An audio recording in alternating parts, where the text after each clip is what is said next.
Hey guys, so yeah, we've got a bit of a package opening here, and it is from Frank Hill. He said he was going to send me this. What's interesting about it is he sent me the imagery, basically, when the package was going to show up and everything. And it was originally, from what he told me when he ordered it, it was supposed to, from what we get told anytime we order something off Amazon or eBay or Esta, wherever you order from, basically, even Walmart or Target or whatever, we get told that we get told that there are certain days it's supposed to come. Well, this one was supposed to come, according to what he saw, originally on Wednesday. It was supposed to come actually last Wednesday, this past Wednesday, 2 days before Halloween, and that didn't happen. Instead, it told him it was going to be coming tomorrow. And so he updated me on a lot of this, basically letting me know, hey, it's supposed to come, this is when it's supposed to come. Oh, they're letting me know it's coming now this time and everything, and oh, it's been shipped. So again, the latest information he got was not only was it finally shipped and everything, but it was supposed to come tomorrow. Well, guess what? It came today. you know and I didn't even know it had come. All I know was I was basically just, doing my audio recordings, with my audio recorder, my new digital one right here. I was just doing a lot of recordings and all that. And I didn't know. I didn't know what was happening, I didn't know what was happening delivery wise, I should say, when it came to this. But he said it's something that I'm going to like. And I did hint at it when I talked about it recently in an audio video. But the question is it exactly that, or did Amazon make a mistake? We shall see. But yeah, it's here. It's right here. This is it right here, if you will. So let's see if it's what it is. And as I alluded to, if it is, I do have the DVD and I do have the original VHS of it as well. And I have it on digital. And now, if it's what I think it is, I have it on Blu-ray. And it is, well, it's upside down. As you can tell, it's kind of upside down a little bit. As you can tell, because this is, I'm trying to hide that so you don't see nothing. Because you see, that's basically this is where the address is, but the physical item is upside down, you know.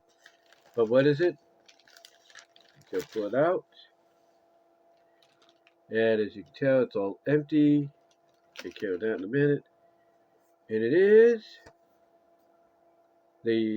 yep, the Terror Time Collector's Edition of Scooby-Doo on Zombie Island. This, of course, came out in 1998. The special features on here are trailer, audio commentary by Matt Dugan, and collectible 12-page booklet. Basically, according to Scuba, get a little tongue-tied. Almost got tongue-tied there. Sorry, almost lost my train of thought. I had a brain fart. Sorry about that. But basically, according to Scoobypedia, here on YouTube, it's going to Scoobypedia. Basically, this was to make up, and I mentioned this, I think, in the other video. This was to make up for the fact that basically a lot of fans spoke with their wallets. It's one of the rare times, a company like Warner Brothers, when it comes to releases like this, will listen to the fans. And basically, the fans said, no, we don't want a two-movie Blu-ray disc, because putting two movies on a Blu-ray, unless it's a big Blu-ray disc, it's one thing. But from what Scubapedia said in their YouTube video, basically what they did here with this, when they paired it up with Zombie Island, Return to Zombie Island, when they paired it up with Return to Zombie Island, basically they ended up using a BD25 disc. They ended up using a BD25, a BDR 25 disc, recordable disc, instead of a BD50 or BDR50 recordable disc, because if they would have gone the 50 route, then there wouldn't have been no issues, like no glitches or anything like that. People would have been fine. with the double release because both movies would have been in perfect remastered clarity. But they didn't do that. They opted to go with the 25, which is fine, but you got to make sure that when you do it, that that whatever the format or resolution you're going to go with is appropriate for it, or else you're going to have some issues and everything going forward. And basically, what happened is that fans said, "No, we don't want that. We want it individually." And a lot of people also crapped on Return on Zombie Island because I'll show you this because I do have it. I do have the movie. Should be where is it? I know I have it here somewhere. I know I have it here. Hold on, guys. I have it. I have it. I have it. Curse of 13 Gold. It's in here somewhere. I might have put it somewhere where I can't reach it. I might have put it hidden somewhere. I don't know. But I know I have it. I know I have the movie and everything. I know I have the movie because Frank Hill sent it to me. I know I have it. But basically, long story short, I'll look for it later. What I'll probably do if I'm in the mood, I'll probably do like a Scooby Doo collector's, physical thing, if you will. But I do have Return to Zombie Island, and the reason I bring that up is mainly a lot of fans, as I was trying to say, didn't like it because it felt like it was spitting in the face of this movie. You see, what made this movie popular and so popular and beloved, if you will, was not just the animation style, as I alluded to in the audio video, remind people of anime and probably like, let's say, Transformers the movie, as some people would put it, introduce them to anime. But basically, the tagline was the monsters were real this time. That there was no fakeness, no nothing like that. It was all real. It was all on the up and up, if you want to look at it that way. And basically what the sequel did is it basically spit in the face of that.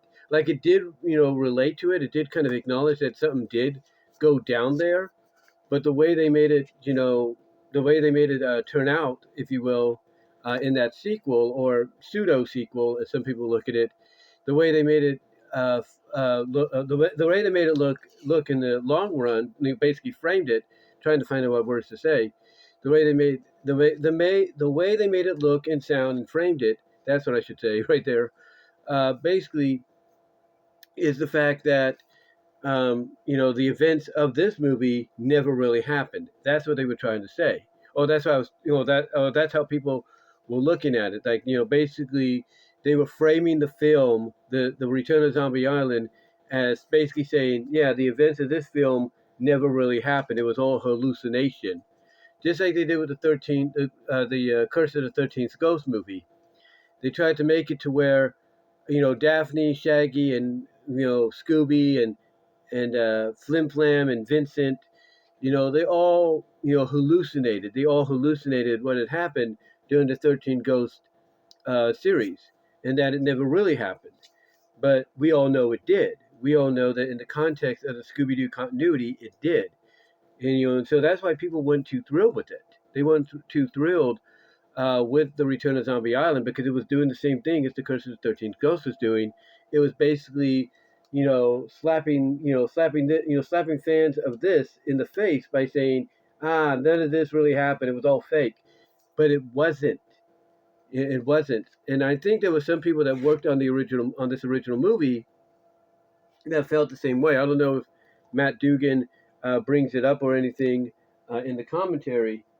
But yeah, basically, from what I understand, not just fans, but people that worked on this movie didn't like that idea either. So let's open it up here now. Let me get my keys here, or let me get what I would consider my pseudo knives, if you will. There we go. Open it up.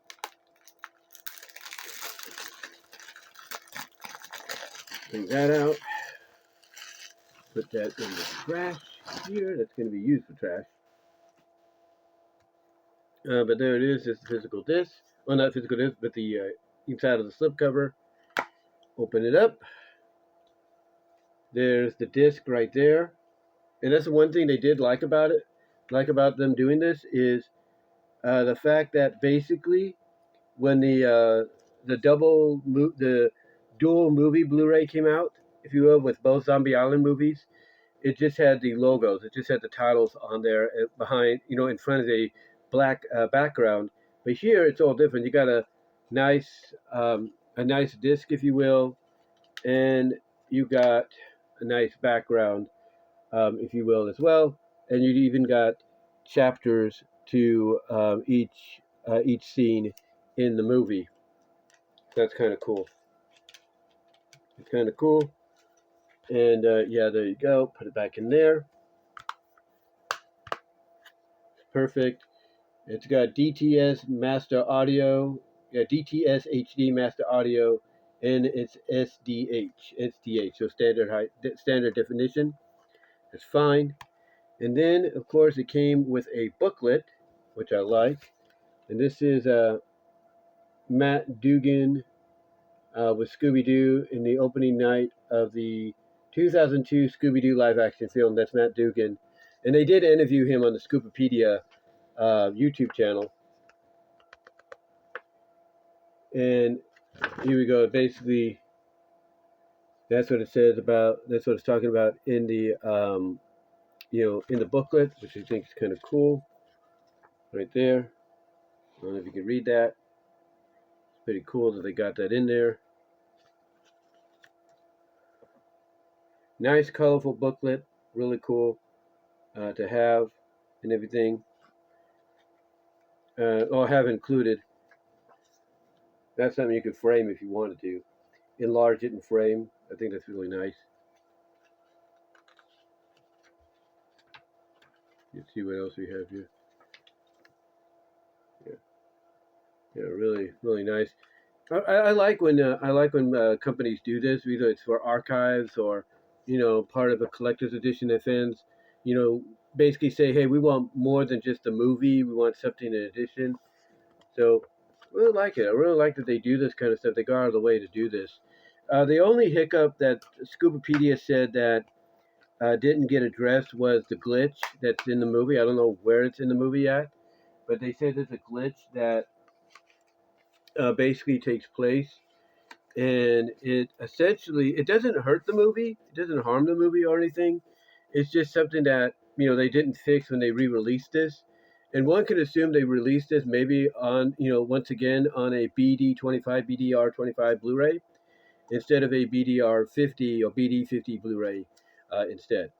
But yeah, really nice to have this and everything. And this just tells you that if you let companies like Warner Brothers know, especially when it comes to properties like Scooby Doo, that hey, we want more out of our movies instead of just lumping two movies with identical names together and one basically not being pretty much being pretty much a true sequel, more like a pseudo parody sequel. Because again, as I was trying to say earlier before I got a little tongue tied and had a brain fart, a lot of people didn't like that movie because it basically spit in the face. It slapped the faces of the people that worked on this. It spit in the face of the people who worked on it. It spit in the face of the fans. Slapped the fans in the face by basically stating that everything that happened here, just like they tried to do with Curse of the 13 Ghosts, basically they're trying to say never really happened. It was more of a hallucination or something to that extent. But yeah, I think we all know better, if you will. And thankfully, I think what's going on is if they're going to do any more Scooby-Doo animated films, which I think they want to do, they're just waiting for this whole sale thing with either Paramount and Netflix or whatever to go through.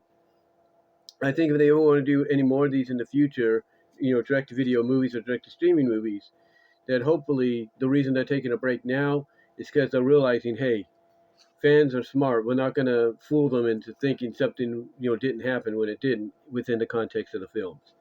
But that's all I'm going to really say, guys, for this right now. Let me know what your thoughts are down below in the comment section, as well as during the live chat during the premiere. Like the video, ring the bell for notifications, subscribe to the channel, and share the video. And click on the links to find my content elsewhere outside of YouTube, as well as to support me outside of YouTube as well. Be greatly appreciated.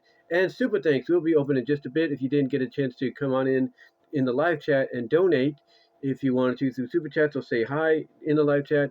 You have a chance to do so in the comment section as well as with the super thanks icon when you look at the display informational display. or information, if you will, for the video. But that's all I can say, guys. So until next time, I'll talk to you later. God bless.